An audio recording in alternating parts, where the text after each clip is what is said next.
Hello again, welcome back to the Power Podcast with me, Joe, and we have everyone's favourite Irishman, Northern Irishman, sorry, Sam, Indeed.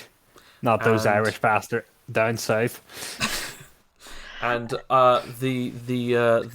definitely the most famous one of us, Alex. I'm not that fake. I'm not. I've only got like 800. Like, That's stop. seven hundred I'm and not. forty more followers than I have. No, sorry, 770 more followers than I have.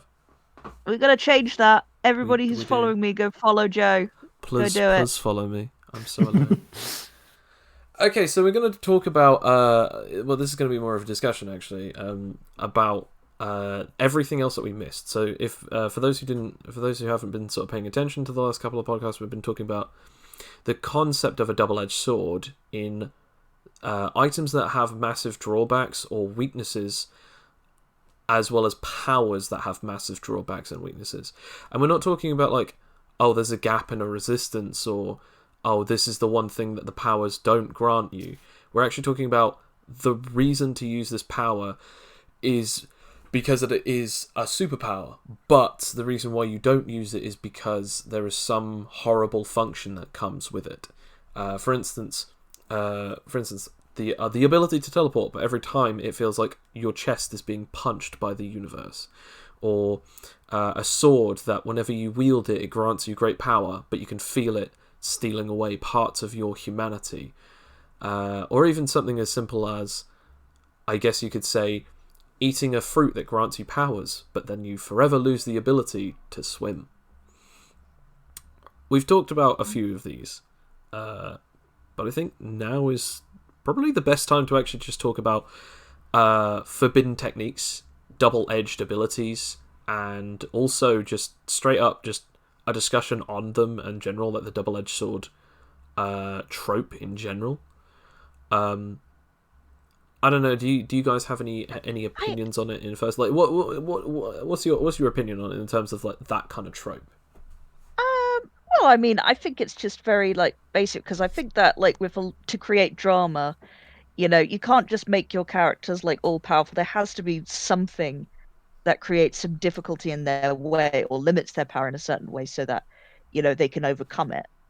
And it can if it's done right, it can be very good. But I think it's very common though because, well, like I said, it's just easy to create a narrative that way. Or if it's like, the downside is something metaphysical, like Doc's Manhattan is an all-powerful god pretty much, but because he's a god, he gets detached from humanity. And it's like it doesn't have any like downsides in the sense that, he's like weak in some way. Like he's pretty much unkillable, but he's just not a functioning human being due to being this god. And so it just ends up, everything going to shit and him being manipulated because he's just kind of over it. Like he doesn't know how to be a person anymore. I find that quite scary, actually. Yeah, So that's no, a weird double-edged kind of thing. It's not double-edged in the way of like, oh, you gain godlike powers, but you can't do this or X, Y, and Z. It's like you gain these godlike powers, but you give up your humanity. Like it just slowly deteriorates. yeah. Mm. I definitely would say I definitely would say that like it definitely has that whole thing, as you said, it creates drama. Do you like that kind of thing, or do you think that it's I figured that, I mean, I both love it and I hate it. Like I've actually been thinking about it, like in terms of like examples and stuff that I didn't really like notice this, but one of the tropes that I really hate, like believe it or not, it comes from the Queen's Gambit, like not a superhero thing at all, but like it's a TV series about this chess champion lady. I'll say with like with very few spoilers as I can, but it is a very good series. But yeah, basically she has to take drugs in order to maintain, her incredible chess ability. She basically does like the whole Sherlock mind map thing and maps out the entire game in her head. Oh yeah. But she can only do this when she's taking copious amounts of drugs. And the downside of this is she's taking copious amounts of drugs. She's losing control of her life because that's what happens when you take copious amounts of drugs. Yeah. And yeah, like it makes for a really great TV series, but all the way through it, I was just yelling bullshit because that's not how drugs work. That's not how anything works. Like even like people who could like I was reading up on this, like whether it was based on true story and stuff, and they had loads of chess consultants and like people, actual chess champions who, consulted on the show. It's spot on for like all of the strategies and like the period and stuff. But the one thing they said is that, yeah, you would not be able to play chess if you were on that amount of drugs. Like Yeah. that's just impossible. Like, she would have crashed out very quickly. And I think it's just I just again, it's like, yeah, it's an easy way to create drama, and it's a very dramatic and and I'm not saying it's a bad show, but that is one of my pet peeves for it. Like, yeah, we'll take like loads of drugs and like, I mean, that's how you feel when you're taking loads of drugs. I think when you just like snort a load of amphetamines, you're sort of like, yeah, I can go to the moon, I can start a business, I can do this, I but mean, really, you've just personally, someone crippled who's not really whatever. ever taken any kind of substances like that, I can at least speak for people who may have like actually gotten through that momentum of drinking. Because I've once had it where, quite a few times I've had it where I start drinking, and I'm thinking like I've got a nice buzz on. I won't drink anything else because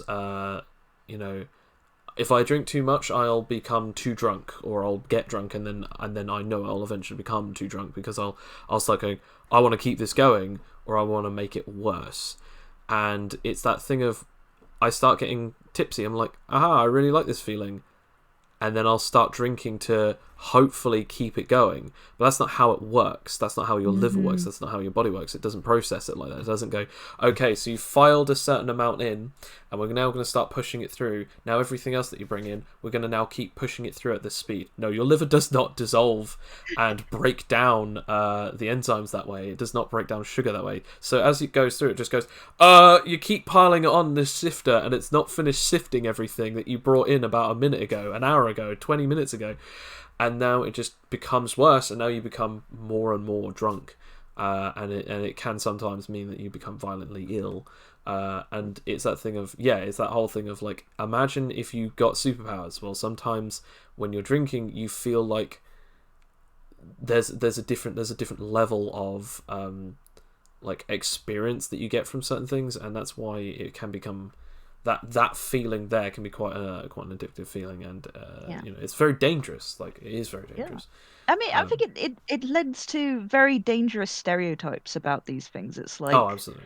yeah, I mean, in your mind, I mean, loads of every like addict believes in their mind that they can handle it, and like if they do it, like like my dumbass in Amsterdam, where I thought if I just like eat a whole edible, like I'll get like nicely high for longer. No, it means that I'm out for the count for like an entire day, because again, this is like fact. This is reality. It's not something that you can think your way out of. And I just that's one of the things that bothers me about the Queen's Gambit, because for the sake of drama, they've like they've got just this whole crutch of like she basically gains mental superpowers. Yeah. I mean, there's nothing supernatural about it, but she has these, powers of the mind that she unlocks through drugs taking, and eventually she gets over it and she unlocks it through the power of friendship. Don't ask it, don't ask how, but I'm not going So to. she it's does that sort of thing. It's she, she basically she gets off the drugs, eventually, but it's like really hard, and you think, oh, is the power coming from the drugs and that? And I'm thinking this is like really kind of dangerous to say, because again, So what that's we not have how to say drugs here work. is main. what we have to say here is very quickly is don't abuse drugs, don't take any illegal substances, and don't abuse alcohol. So Alex, Unless it feels good. it's actually reverse Sherlock Holmes. Sherlock Holmes had the perfect Yeah. mind, and Oh my then God, yes, it is. whenever he wanted to relax, or he didn't have a case or anything, he just get the 7% solution, and then bam, that's what his mind would kind of dull out for a bit. I was actually going to ask then, Sam, what is your opinion on this kind of concept, the double-edged concept? Drugs. Well, no, Well, I know the What's your double-edged opinion on concept. drugs? I mean, I know we'd often say that things would be a two-pipe problem. Ergo, like he'd have to smoke 2 pipes, and then he'd find the solution.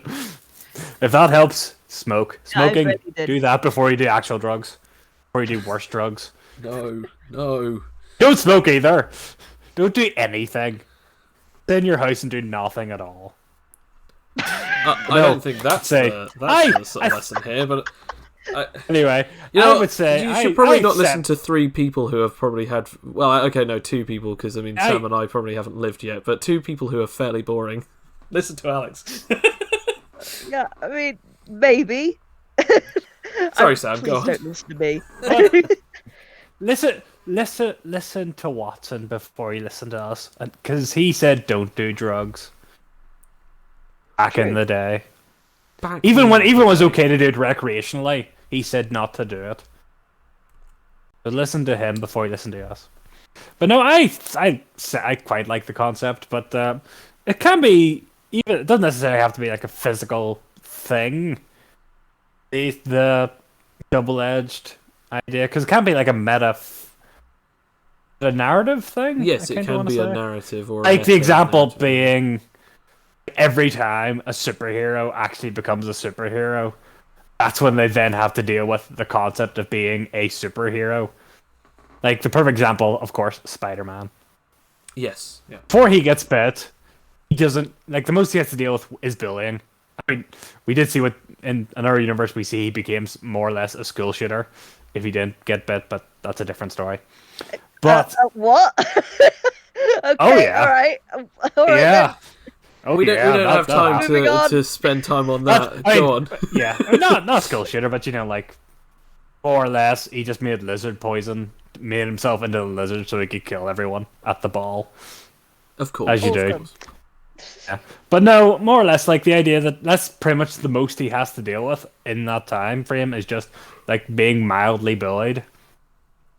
But then as soon as he gets powers, oh no, his uncle dies, and then everyone he knows turns to villains. And then he has to deal with the fact that everything he does is just ruining his life. But from like that only happens after he gets bit by the spider. But of course, we don't know if necessarily him becoming a Spider-Man actually turns all of his friends into villains. Some of them do, because some of them become obsessed with Spider-Man. Some of them actually know that Peter Parker is Spider-Man, and eventually they go mad because of something happens, something bad things. Like for instance, Hobgoblin. I mean, actually, you say that, but they actually did a comic which was amazing, and just kind of how bad it is. I mean, it's a good comic, but it's terrible the way they did it. They did a comic like, what if Spider-Man, like Peter Parker, physically didn't exist? Okay. Essentially, like he was doing like this time experiment with his friend. This is when he's working. I think he has his own company at this point. One of the time periods, and it shows that what happened if he was actually physically removed from the universe, more or less, and the universe is perfect. It's so much better. Wow. Like I think, if I remember correctly, Norman Osborn isn't like head of Shield or isn't a bad guy. He's just like a businessman. Harry Osborn's married. Gwen Stacy, I think, and like his Uncle Ben is alive. Oh, And the Avengers are doing good, and a lot of people that have died have just been alive. can you imagine that? Though? It's like, And then Peter Parker's like, "Wait, should I actually come back to existing? it's like Maybe I should. Maybe I should just let my." it's like the reverse of A Wonderful Life. Like, However, I honestly, I would. if you could remove yourself from the equation of either anything or everything, does that technically mean that if you consciously do that, do you become the greatest hero that never existed? I'm pretty sure I've seen that happen in something. I can't remember where. That's still crazy. Okay, well, Yes, so so that happened. I mean, of So course, he did come back what are because your of. opinions on it then? Do you think double-edged story narrative slash tropes are good or bad? It depends. Some of them are good. Some of them are cliched and boring. So what you're saying just is kind it of- depends on how they do it. Yes, like a semi-good example that isn't to do with like superpowers at all. One actually says Men in Black, believe it or not. Oh yeah. film. Because think of it like this: before he knew, the power he got was knowledge. Before he knew that, he was just he was just a normal bloke. He could go out, he could get drunk, and just go out and have friends and get married if he wanted to. Yeah. Then, as soon as he like learned the truth, he joined an organization. He lost his identity. You know, Yes, because they burn away his fingertips, they give him a new name, and they basically say, by the way, at the point of retirement, you will then have your memory wiped, and all of the things that you did basically don't matter. exactly. Where they pretty much erase you. Now he can't really live a normal life. He like all he has now is the job And of looking after again, the people. until he retires, and then he has a new identity that they forge if into he the were even government's, like, tracks. if he retires and he doesn't die first, Yes, that's if he doesn't. Yes. let's be honest, there's a good chance he'll die first before considering is the a stuff good he has to chance, yes. deal with. Yes. Like that's like the meta narrative. I think is that the term? I want to say that's the term. I would say The at least meta narrative that's the double-edged narrative. sword. I Another think- example, like Doctor Strange, another one, perfect example.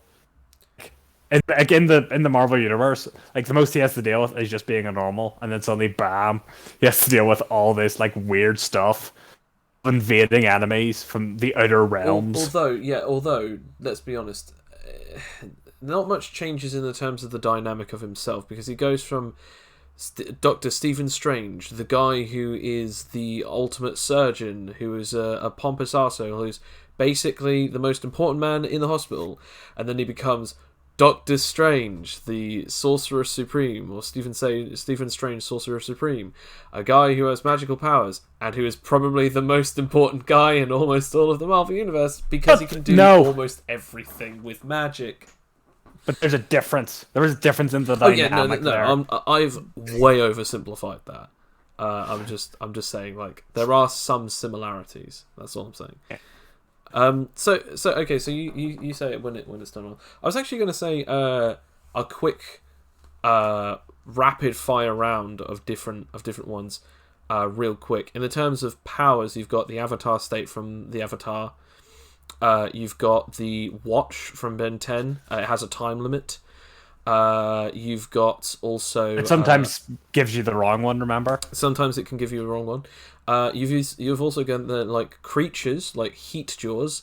It requires water, but it weakens the fire that it has. But every time it uses fire, it dehydrates the fish side of it. You have Darkwing Duck. When he overuses his speed powers. You've also got speedsters with the Speed Force.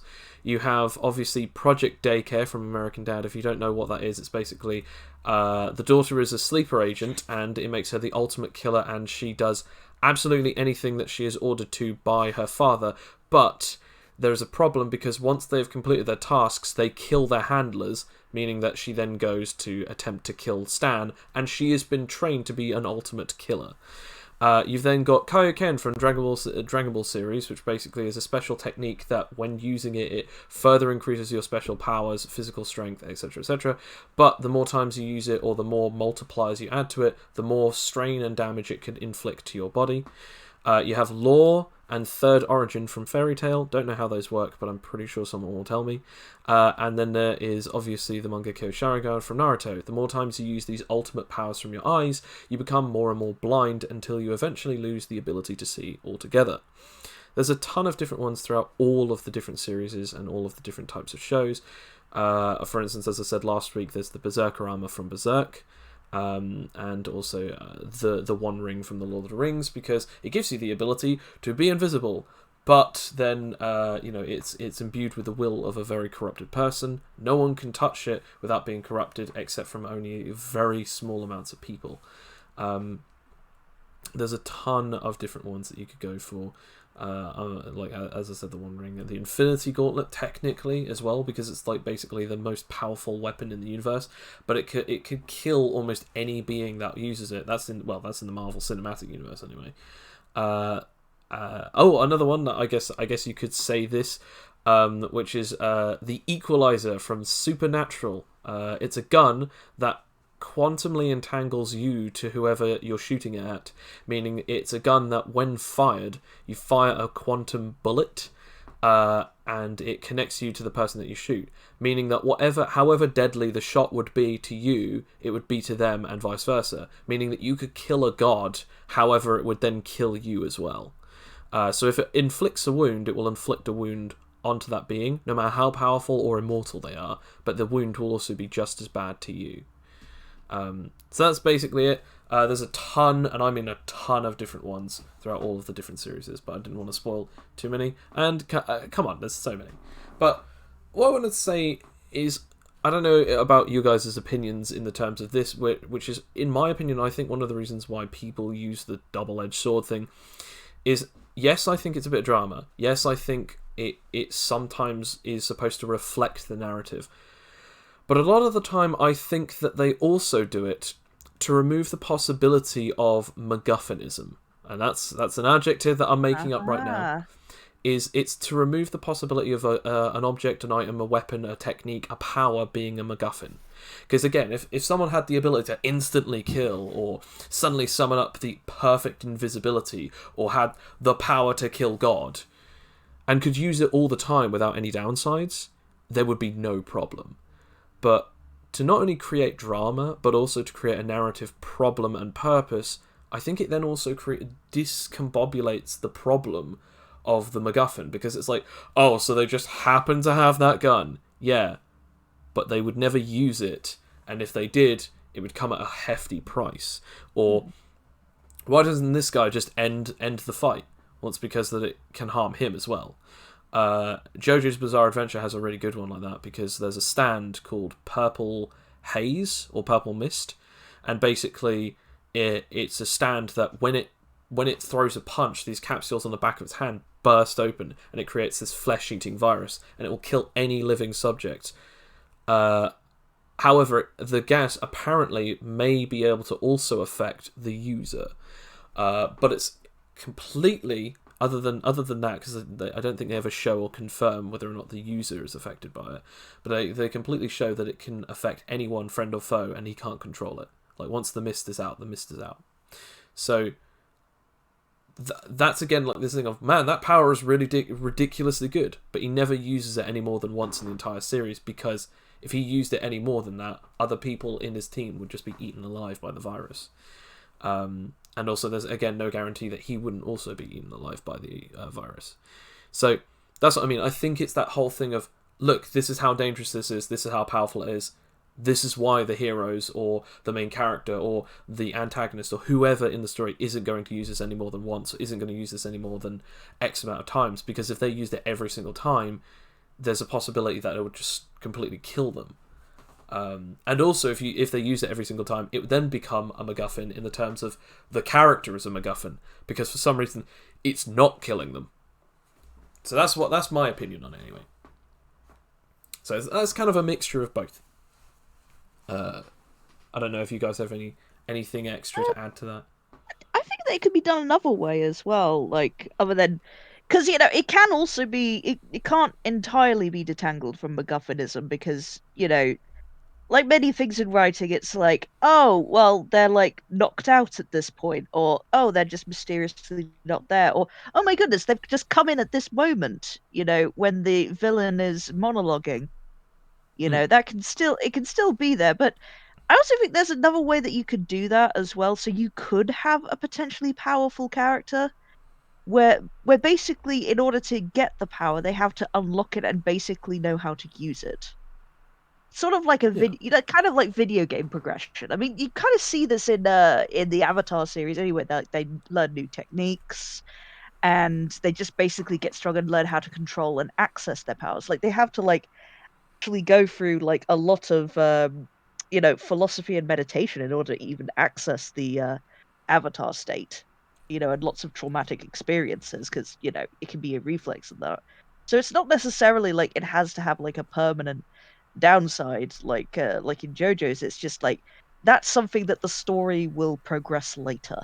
Yes, is what I'm saying. Like, I kind of like that. I prefer that to having like the downside, because I guess it's like, it's part of the hero's journey then, because you're basically just going along with this character, and you're learning with them how to use this power. And then when eventually when it's over, it's over. It's like they've learned everything, I and if yeah. if I had to add something to that though, I think one of the reasons why you seem to have an aversion, or I guess like like almost like you try to evade this particular type of thing, is I think that you don't like the idea of a power that harms the user, because you from yourself, I have seen you Call experience this out. concept of, in games you don't like an ability that has the thing of it takes away your health, or it can injure you, or it can be a physical trauma of any kind, anything that means that you are at risk.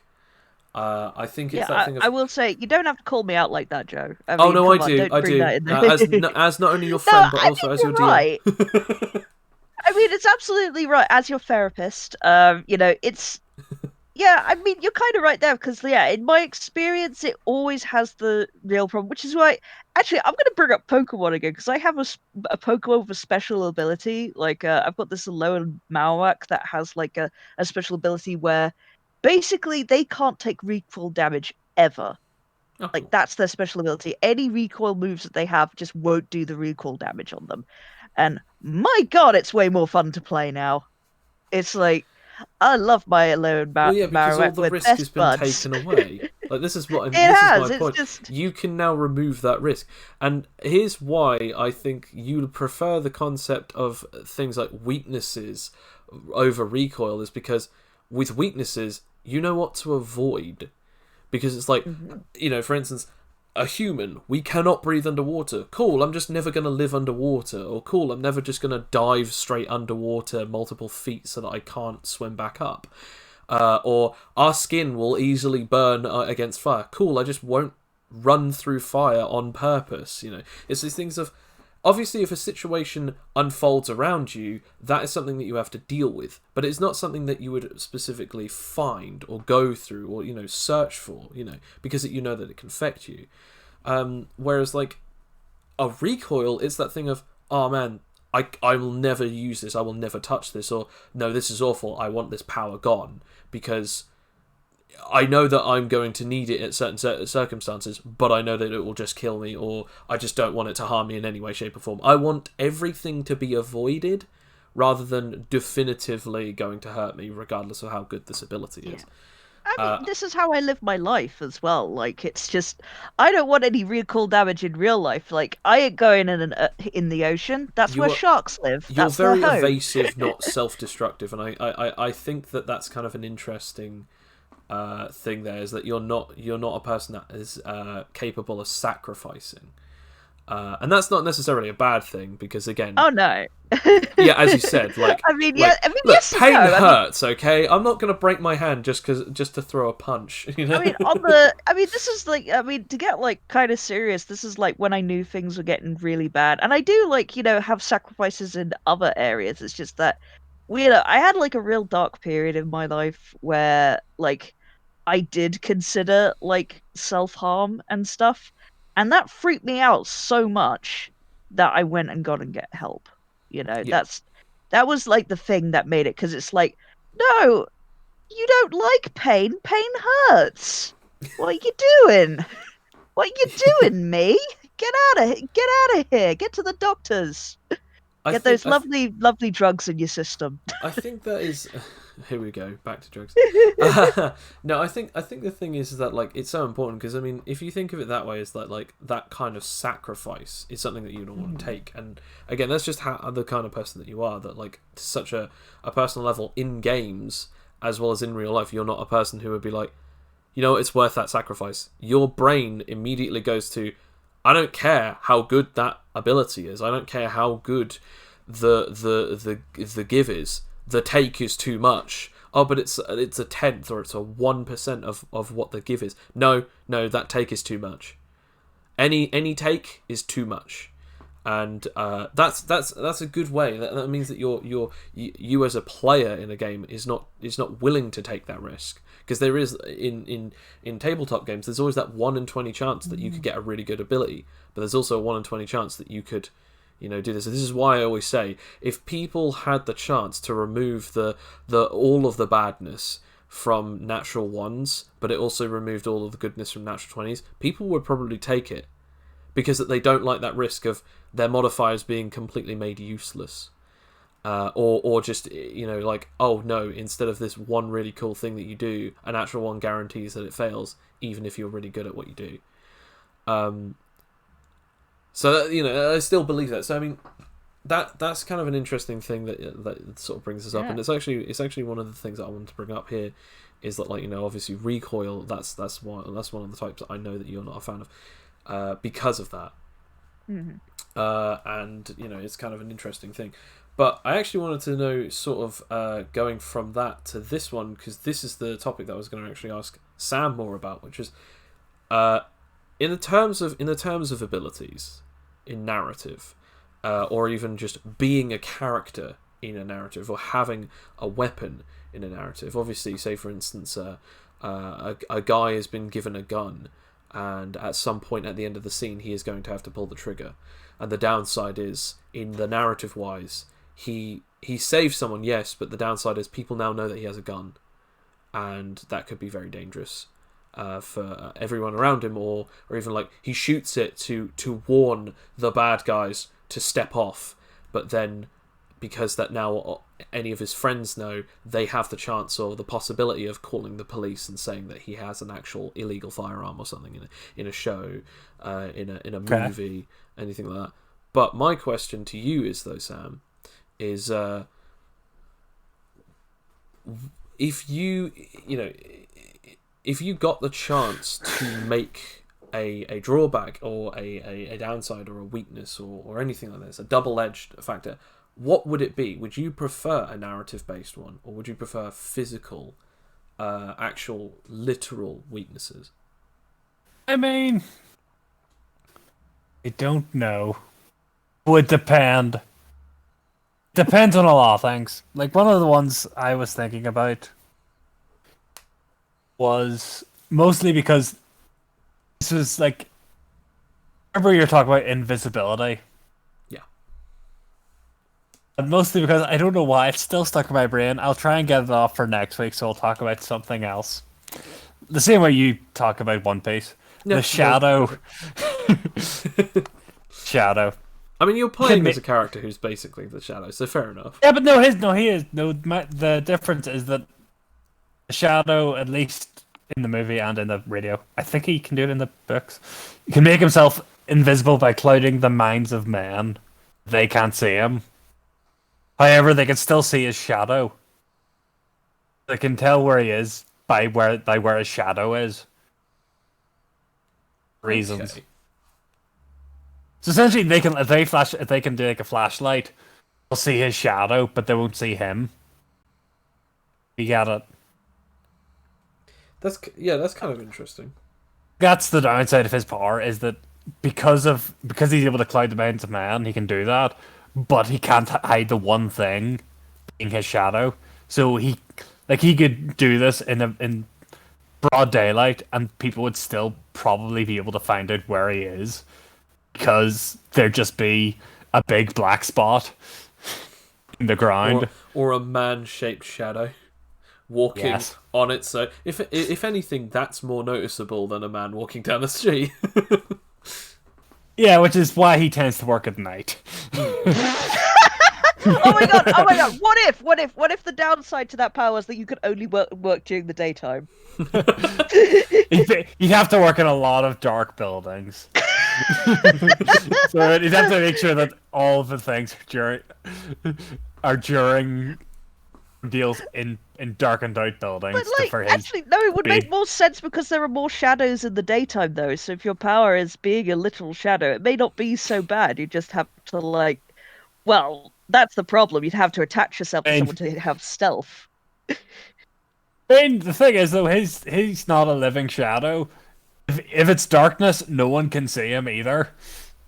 But he can make himself still invisible in the dark. But if it's mildly dark, outside right now, it's about 10 o'clock.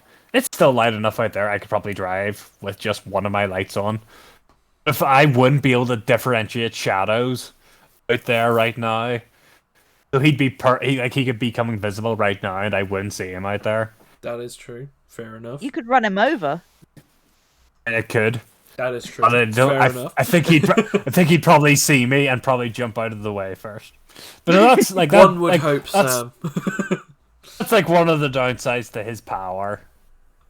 Is that he can make himself invisible. That's also quite good narratively, because that's why he's called the Shadow. Yeah. That's the one thing he can't hide. So admittedly, that is like him, so to speak, in some way of saying. Yeah. Admittedly, that is like our man calling himself our man, considering his one weakness is that he only gets power for an hour. That is pretty funny. Yeah, but that's like his that's like the downside also is in the name. Like Yes. it'd be like someone calling like Kryptonite Dead Man. I mean, my God. or like Batman. Oh. Man calling himself Dead Parents Man. Well, no, literally, he does actually call himself his weakness's name, Bruce Wayne. Oh yeah, but Because Okay, well that's the thing. Like, Bruce Wayne is technically his weakness. If people know who he is, then that's his greatest weakness. yeah, but I don't think he calls himself as Batman. It Bruce sounded Wayne. a lot smarter in my head. I'm gonna stop now. Yeah. It'd be like every superhero saying, you know what, my real name is Lamont Cranston. Come find me at this location. I'll be there at this time, probably Their real asleep their and real or name is possibly just drunk. their address. oh my God. I mean, yeah. Sherlock Oh my Holmes God, does I tell mean- where the press is a lot. Wait a minute, there is already a character that exists like that. It's Archer Sterling from Archer, because he literally tells everyone he's a secret agent. My name is yeah, that's it. He goes, my name is Sterling Archer. It's like, you probably shouldn't be telling people that. Nah. Nah. Actually, I remember I did look this up. Why they'd call himself, like, James Bond. He calls himself James Bond. Actually give a good reason for why real secret agents actually would just use their real name Oh yeah. out in the field. It's because it's much more natural if someone were to call out for you, so you don't have to try and remember. You can remember the lies, but you have to remember all the different aliases, or at least use your first name. Maybe not your last name, but your first name at least. Yeah, so it's kind of like the idea of like. Oh yeah.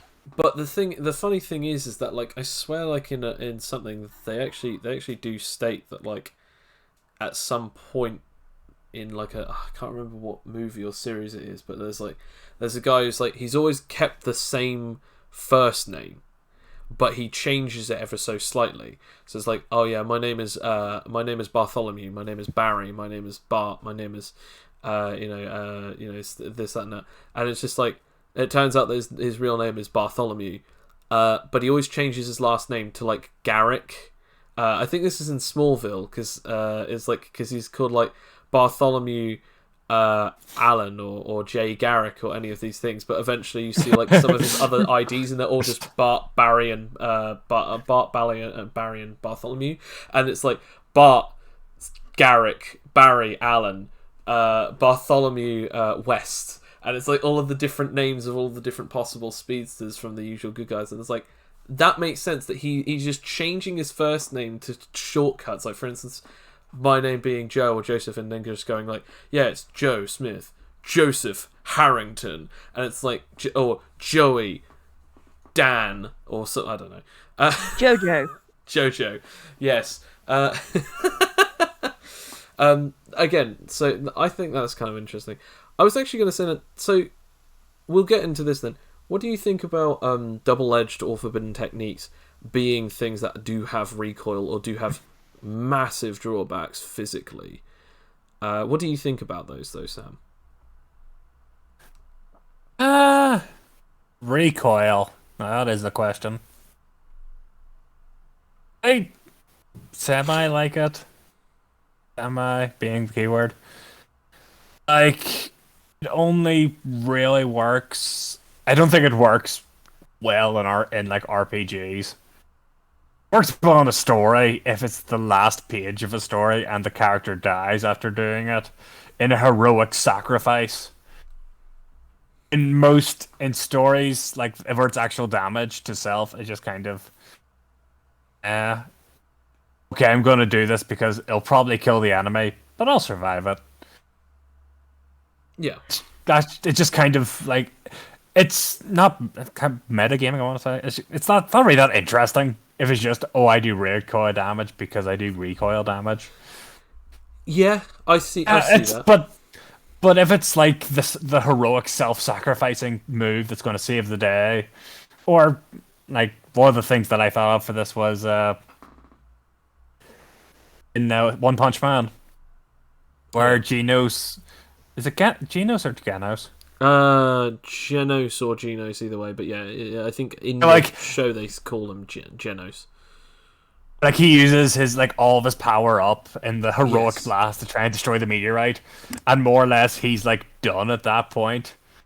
Mm. Or like in most other that works for like a one shot, like a kind of funny joke where he's to show off the kind of the power differential between like, oh yeah, I'm just wasting all my power field. One Punch Man, bam. Yeah. Like that works there. But it wouldn't work, I think, in video games. Like even just games in general. I have to agree with you in the terms of video games. I think if it's not done correctly, I think it can be very bad.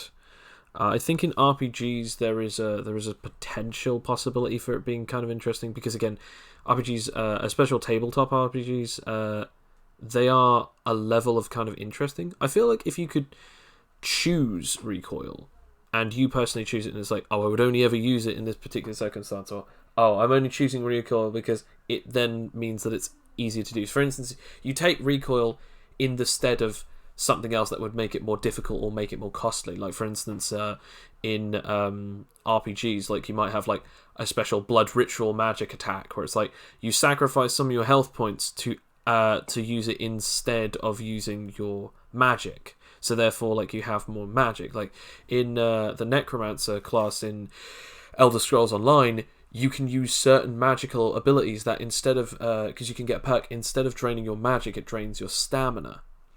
And certain vampiric abilities, you can drain your own health to do special blood magic. That's not from ESO, but I can't remember what that's from. But like special blood magic where you sacrifice your own blood, that's in the thing. But it's like it's a perk where it's like it no longer sacrifices as much magic, but you now can sacrifice your own health. I think that works quite well in RPGs. In tabletop RPGs, I think for the sake of the story, it's kind of interesting when you can create one and just be like, oh well, for instance, in Dynamite Tales, the roll requirement would be like 20 or above, but I could make it 15 or above, which is a lot easier to be able to get thanks to my modifiers. So all I have to do is get a 15 with a d20. Well, I already have +5, so I just need to get a 10 or 10 or above on a d20. So I roll that 20-sided dice, and as long as I get 10 or above, I'll be able to get this move. But I now take some damage back whilst I use it. Again, I think that's a good system. But again, with the way that we've done it in Dynamite Tales, is you don't have to choose that to be that thing. If you want the downside to be a higher roll requirement or some other kind of weird downside, then you can have that. If it fits and if your narrator allows it, if your DM allows it. But other than that, yeah, recoil does exist. For the sake of sacrificing. Sometimes it's easier to do, or it's more powerful than it originally would be, but it now sacrifices something from you, and it's that thing of if you do really good damage. Yes, it could mean that the recoil would then be almost as strong as it is against your opponent. Therefore, it could very well damage you to the point of either near death or actual death.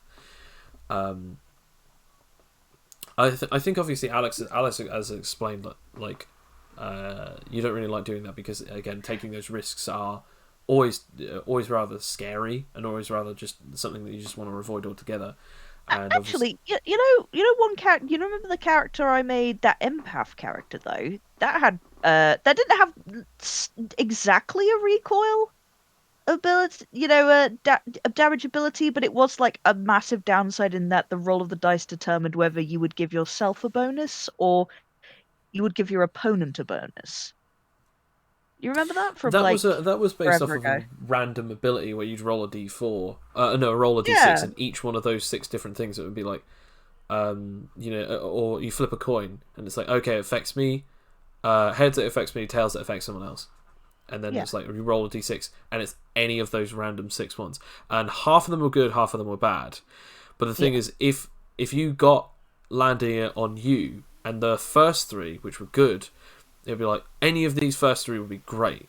And if it landed on the opponent, and it was any of the last 3 out of the 6, it would be really bad. Then it could be really good for you because it would be really bad for them. But then obviously, if you ended up getting, it lands on it for you, and the last 3 out of the 6 numbers, and it's say for instance, oh no, your powers are nullified for this amount of turns, or oh no, you now have a D modifier, oh no, you're suddenly confused for X amount of turns, and it suddenly happens on you. But that was even better though, because I remember like it actually was our undo. Like rolled the dice, and I got exactly the wrong roll. Like I critted out, and your opponent basically, I didn't. I was supposed to like really just bum them out, so that they get modifiers. Like I don't feel like fighting anymore. But then it's like I managed to do the one wrong thing, the wrong roll, and they got a super boost, like all of my all of Yeah. my powers, and they were like, and I would say, it wasn't recoil damage, but it definitely did backfire. And Yes. I was fine with that because it was just like I don't know why, I just thought it was funny. It's just like it was like a potentially really OP ability, but it was based purely on luck a lot of the time. I think that's it though, because it's a gamble in the terms of, like with recoil, that there's either a high chance or it's definite. Like it's either going to be those things. Is that there's a good chance that I'm going to take damage here, or I'm definitely going to take damage. Whereas like with a random gamble of random special abilities, it's similar to wild magic, where it's like it could be any amount of things. I could either just summon a door to the fire plane, or suddenly make a 10,000 gold pile right next to me. I could suddenly zap someone instant killing them, or I could suddenly make them dumber. Something like that, or there's a ton of really wacky abilities that you could suddenly crop up with, or obviously as you said, like with that, whereas like you could make them stop fighting, or you could make them fight harder. You can make yourself suddenly not care about fighting, or you can make your character suddenly have the ability to like hit harder. I think there was such a cool, interesting sort of way that you built that character. I mean, if you want to talk about recoil abilities as well with Animite Tales, Sam, obviously you've made Veil have one, where you can do like a destructive darkness beam, which you actually use to melt the doors of that container. But obviously you took half of that damage back as recoil. Yeah, I didn't know that would happen, to be quite fair. I didn't think it was half damage. I thought it was like a D4 damage. No. No. And now I know in the future to never, ever, ever use that Oh ever no, again. but dude, as all the audience know to actually, if you go listen to that session, that was so cool. Oh, that was so cool. It was. You melted that man. I mean, yeah, but then I almost. I had like 10 HP left. I could have died. I mean, true, but you were so mad. That's only because you also took a hit. And the only reason that you took a hit is because that you fully believed that if he hit you, it wouldn't do anything. Because he didn't react. So I mean, like, it's that thing of like, had you backed off or reacted? Yeah, suppose. But again, that's the whole thing. That's the whole thing of like mimics and people who have like immunities to certain damage types. They're like, I don't need to worry about this, and then oh fuck no, maybe never mind. Space. I was gonna say though, like one of the things that I was actually gonna bring up about this is, I think recoil abilities, I think they're cool. I think they're really interesting in RPGs, in storytelling, in video games, but they have to be worth it to some degree. For instance, like a Herculean strength punch that starts tearing apart the muscles in the arm once used, or a sudden special beam attack that suddenly like renders the person tired, or a sword that like a sword strike that you cleave the air atwixt that allows you to cut through things without actually the sword touching it, but the sword then breaks the second that it is used in this way, or even the wrist snaps, of the user or something. That kind of thing of like this massively powerful devastational attack is so good, why wouldn't you use it? And then you just look at the opponent and it's like, oh, okay, no, the opponent has taken a lot of damage, but the person who used it is also taken almost as much, if not worse. I'm reminded of the show and manga Baki, and a guy learns how to use a supersonic punch, and he damages his own hands just to use it. And the attack is so powerful that it actually makes like a sonic boom. But he hits someone whose like body is so durable that it's stronger than like most dinosaurs' skin, because he's from the Cretaceous period. So when he hits him, it damages his hands a lot, and it does hurt this sort of caveman guy, but it's not gonna kill him, and so it was kind of wasted. But I still think back to that, and I think that is a really cool concept of an attack that is so damn dangerous that it can harm the user. But imagine if it's the right opponent, how damaging it could be. Like for instance, as you said, the dark beam. You'll never use it again. Fine, that's fine. But there may come a time where you get a decent roll and you're just like, man, had I shouted out that for that beam, this would be even more damaging. Or, okay, I have to lay all the cards on the table, I'm going to have to push through and hope that this beam does enough damage. It's that thing of, that's the perfect idea to have, those ideals to have. I'm never going to touch that again, I never want to deal damage to myself again. No, fine. But it's always there.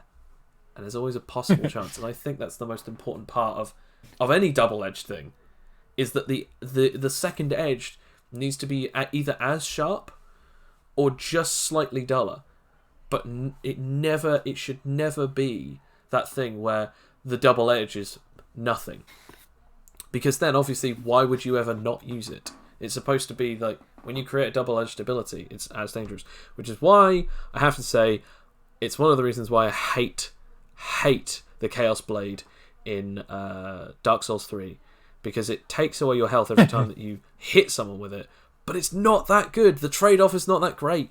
Like, fair enough, it only takes small amounts of damage off of you. But the bleed, the special amount of damage, it's not even the most damaging katana in the game. You would just go to like the smith who did that and says, "Why would you make this?" It's like, okay, this is supposed to be chaotic, right? Yeah, it hurts the person. Why is this only just as good as someone else's blade? That is not all that. It's not even magic. Like, you have failed yourself, sir.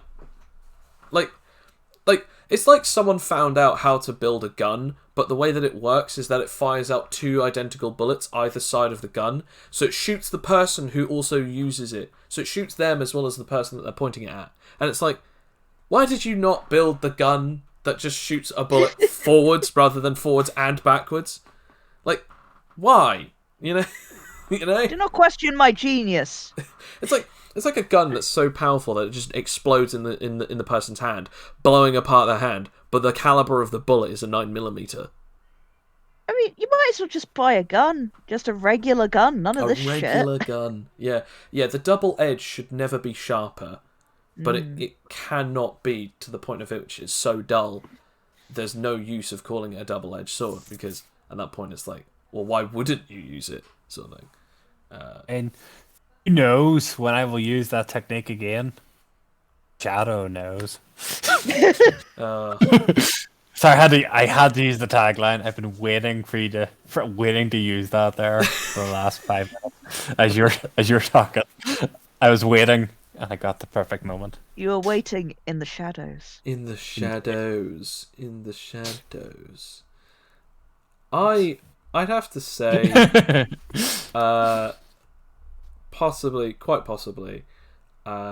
I'll put it up now, the actual art that Coin did for you, on the actual thing here, just so that people can actually see it,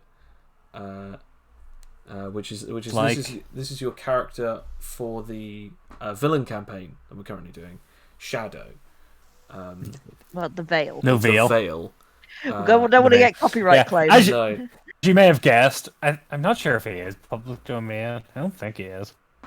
I more or less based him entirely on the shadow. Except instead of going for telepathic powers, I went for literal powers. Yeah, he literally can turn and manipulate into shadows and generate darkness and pretty much control dark matter. Yeah, as opposed to being a vampire from Vampire the Masquerade with obfuscate and dominate. Yeah. Being human. But if you guys enjoy that, then definitely check out next Sunday, as we'll be doing another one. We do them from 3 p.m. British summertime. So if you guys want to have a look at that, check those out, because the next one will be in about a week's time. Not this Sunday, but the next Sunday from when this comes out, because I will actually be putting both of them on, because I didn't put the last week's on, but I put the bonus content on. So I am very, very good at my. This isn't a job, but I guess you could say I'm very good at what I do, which is not much. Man, you're not even good at your hobby, man. You gotta get up. Yeah, I know it's true, but together. that hurts so much. Mate, to be honest, this is my hobby too, and like, well, not just this, I have like many other like things too, but I ain't good at shit. Like, I'm avoiding recall damage all the time. You know, I don't have time for any of this. I'm avoiding recall damage from life. I keep taking it. How do evade? How do resist? I think we've actually come to the end of this discussion. I think we have, yeah. What we're really just saying is, any and all recoil techniques and special abilities are cool and interesting, but sometimes we would like to not, have them as a weakness. I think we've come to this decision that I enjoy them. Sam, you don't really like them unless if they're more narrative. You don't like them being used in games. You think that they're a lot more interesting if they're done right in story narrative. And Alex, you just don't like them at all. No. Not recoil anyway. I mean, in like stories and stuff, it's like, if it's, I love me some ironic consequences. I love me some monkey's paw type things, but it's like, there's a reason why I don't have that sort of thing, in games that I'm playing. Because it's like, this is unreasonable. I guess when we're talking about like double-edged sword, it's like the monkey's paw, is almost an example of that, because it's gonna have, ironic and terrible consequences. Yeah, you know what? Maybe I'll just go out and get a job and get that like money rather than wish for money, because it's gonna be horrible. Like a plane is gonna crash with a millionaire on it right on my house, killing my entire family. So you know what? Maybe I'll just go, sell some of my possessions instead. I saw a joke one where it was a guy gets like a monkey's paw, and he goes, okay, so I have to be very cautious and very careful about what I say, what I do, how I say it, how I do it. I wish for $1 million, but I get it lawfully. And nothing happens. He goes, well, I guess it doesn't work. So he puts it on the counter, and then he leaves it. And he keeps going to work every day, and he keeps looking at the monkey ball, nothing happens. Years and years later, the first finger crawls down, and he goes, what? What does that mean? And it's like, accumulatively, he would have like achieved $1 million over so many years of working for these multiple different companies. But obviously they come in out of salary. It's like, you son of a you bastard monkey's paw! That is brilliant. That's the shit I'm talking about. That right there, because I will never fucking use a real monkey's paw, because that's the kind of shit it pulls. Yeah. Even when you try to outsmart it, I think what would have been even more hilarious is that like that's his last wish, and it's like that last finger doesn't go down, and he keeps trying to wish on something and it doesn't go down, and then only at the end does it then finally crawl down, when it's like it's been multiple years or decades that he's been sort of going through life. I mean, and it's just like just crawls down. Again, this is why you should do what's the guy did in the X-Files. Make like a 40-page booklet and say this wish, and like just say it out. It's like, the only way it could make it worse is if the finger involved was a middle finger. Like, it's just constantly mocking you with its middle finger. Down. Yeah. No, the best part is that like the final finger goes down and then the middle finger finally goes up. And for a that's bit it. and goes, The end. the end. I, Oh my god. I have to say, like, there's some incredible things. I would be remiss if I didn't at least say one particular thing. I loved the concept of there being consequences in terms of physical sacrifice.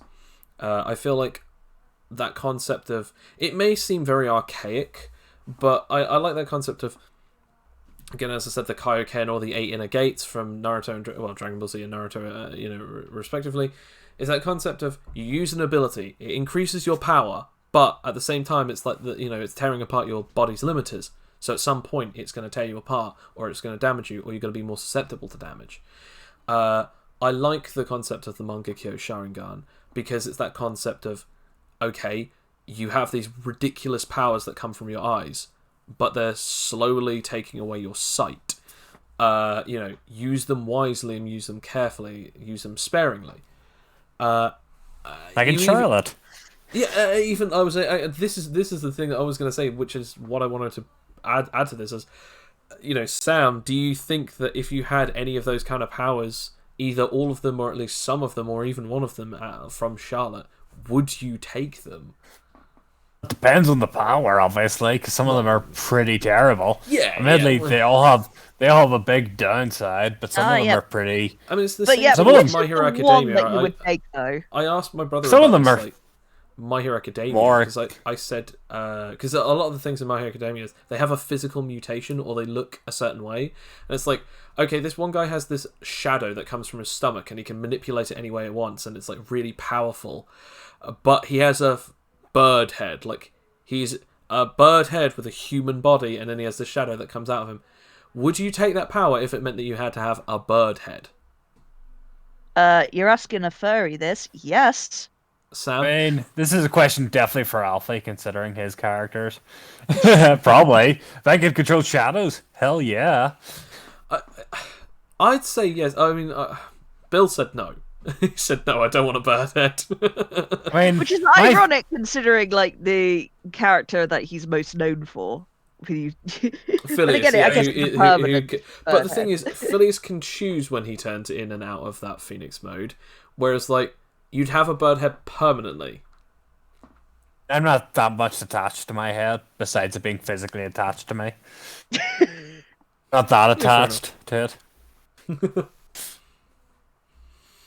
I think there's every weakness and downside really that we could really have gone through. Physical changes, socialistic narrative, Meta narrative, actual physical downsides, weaknesses, drawbacks, recoils, ironic consequences. We've gone through every single one of them, at least in some Ironic names. Yes, ironic names. That's also another one. Yeah, with our man. Shadow. The Shadow. I'd say the last thing is just what would we want? But I think we've already kind of answered it in the last two episodes, and kind of by talking about what we like in these episodes. Like, I guess like if you were to come up with an ability or a power that already exists in either D&D or Animite Tales or any tabletop RPG. If you were to have to put a downside or a weakness on it, either to alter it or grant it a new ability, what would it be?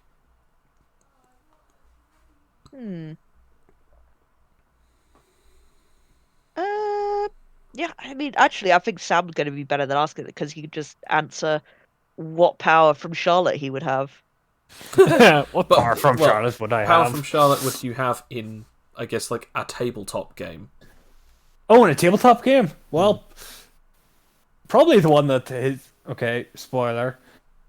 The one his sister has that just causes earthquakes to happen around her. I mean, admittedly, it does... Okay, if you want to watch Charlotte, do not listen to what I say for the next 10 seconds. I might try and watch it at some point. This is the problem. It is on all four. I've noticed that, by the way. You can watch it on all four, I think. This is a Yeah, I saw it. When I was scrolling through it, I think on Charlotte... all four you can watch the anime Charlotte. Yeah, I'm pretty sure. I am. No offense, I gotta say this first before I tell you what the big spoiler is. Okay. Okay, I'll tell you. Okay, I'll tell you this point before I get this up. Close your ears. I'll take my headphones off just so I don't hear this because I actually might want to say. Okay. Yeah, Go. right. Yeah, shut up. Just shut it off. Okay. Go for it. Thing, Joe. Okay. What happens is that her powers are activated by anger or more or less stress. And what happens is her powers of causing earthquakes to happen when she's in a building when her bully is bullying her, is like threatening her, and she dies. Oh. Which is like Oh, the no. series of like this is like episode 5 or 4, I think. The series at that point is just like wacky comedy. Oh, he's a pervert because he can put his like mind into girls for like 10 seconds. Is it safe to come back? It's. I mean, I wouldn't say that. No, But yeah. no, come back in like another 20 seconds. I'll tell you when to come back. When I'm done I'll with. tell you when to come back. Get in the corner. I think. Type in. I'll type in. I think we need to like wrap this up. Oh, I'm Yeah, go. we Oh, probably give me 20 more minutes on that. Give me 5 more 20 minutes. minutes. Don't try to. No, Sam, it's Let too me late. It's done. let me get to the bit because I haven't finished it yet before you interrupt. You know what? The spoiler isn't worth it. I mean, I wanna do it. Let me just do this bit. Let me just finish what I've.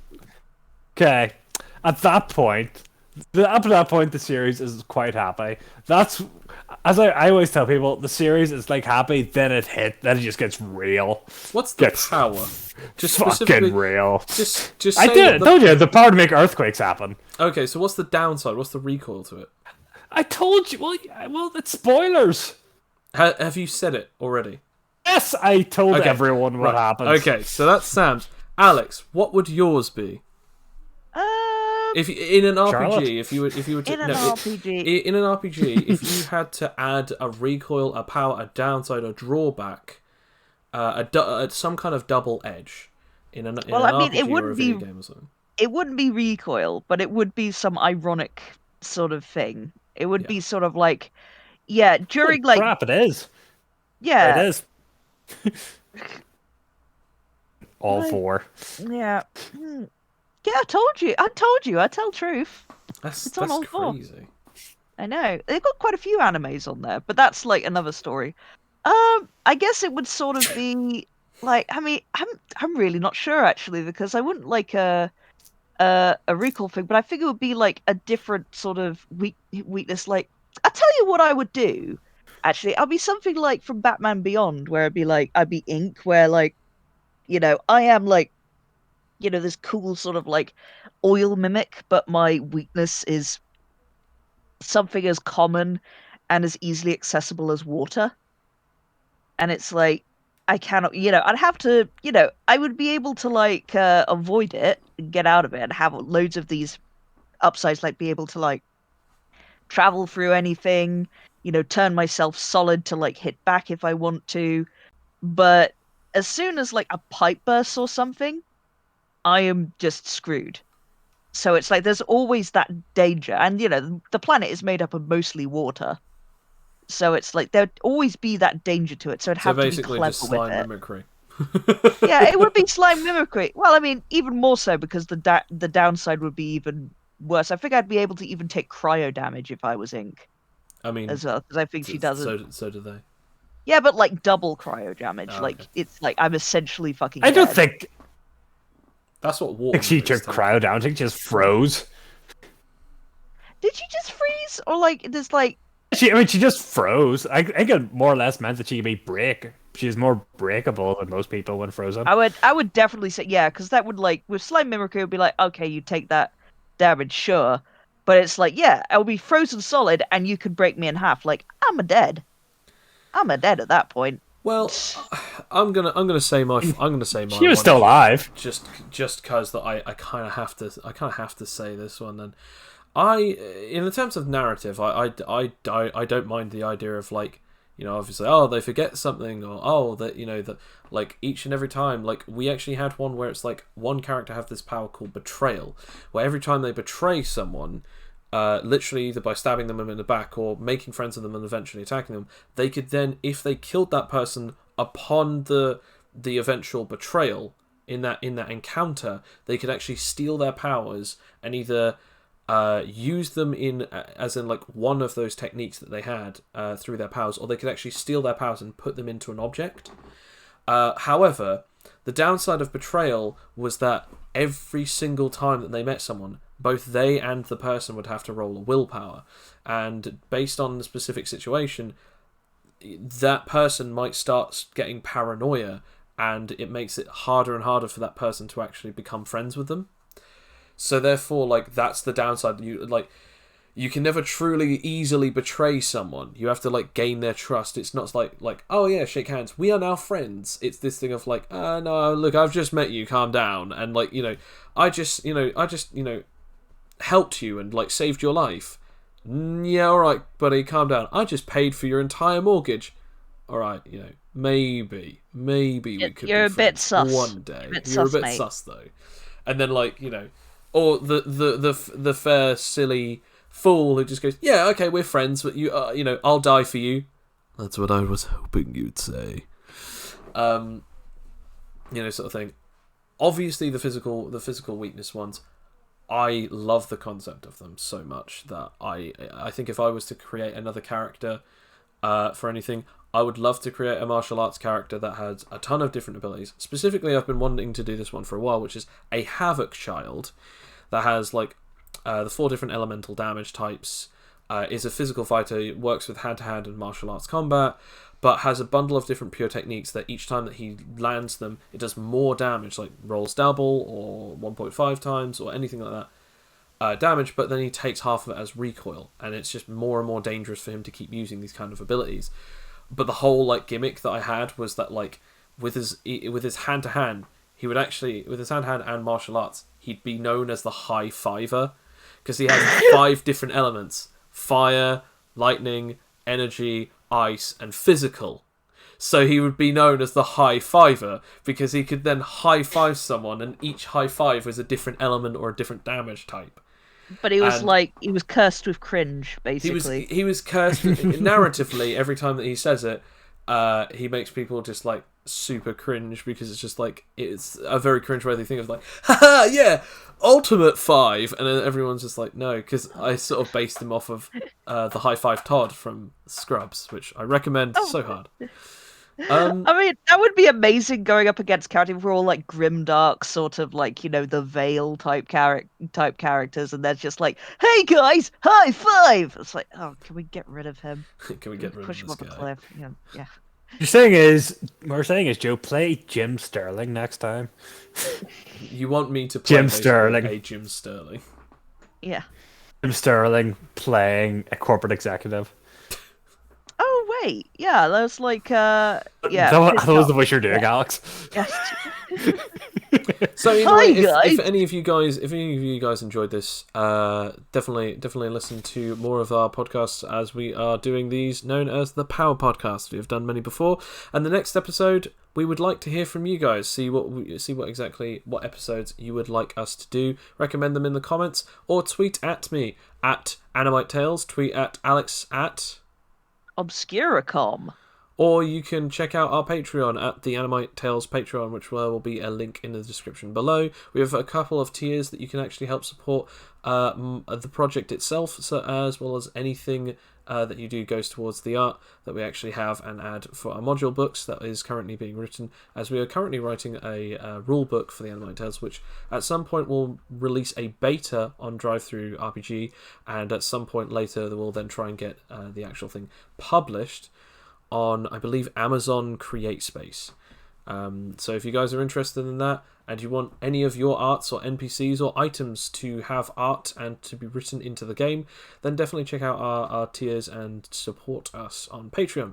If you guys actually enjoyed any of this kind of stuff where we do podcasts, we are doing podcasts, and I'm currently doing some recordings as of right now with other people for the campfire stories, so those will be coming back soon, and so you'll actually be able to hear from other people as they talk about their experiences playing tabletop RPGs like Animite Tales, D&D, Vampires the Masquerade, and so on and so forth.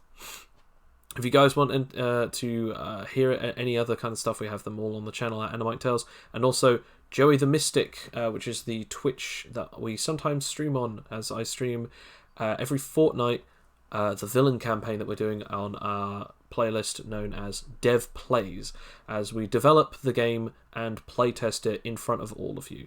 If you like that, definitely have a look.